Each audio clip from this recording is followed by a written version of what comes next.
Welcome to the Learning Pines YouTube. We hope this video helps. You start by bringing 2 cups water, 1/2 cup butter, and a pinch of salt to a boil. This hydrates the flour and gelatinizes starch for structure. Once boiling, add 2 cups flour off the heat and stir vigorously until a smooth mass forms, because that prevents a gummy crumb.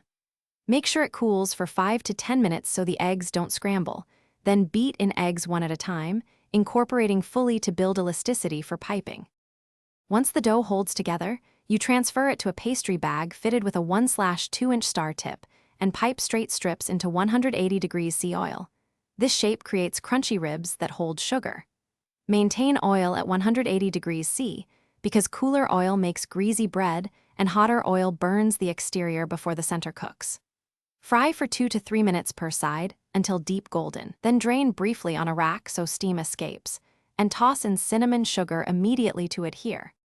You can finish churro bread by filling or baking.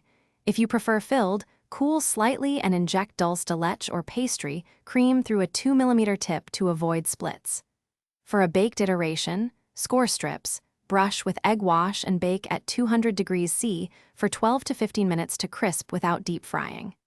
If your center seems soggy after frying, make sure to finish them on a rack in a 180 degrees C oven for 4 to 6 minutes to drive out moisture. This is the key troubleshooting tip. Thanks for watching. Consider subscribing if we helped you.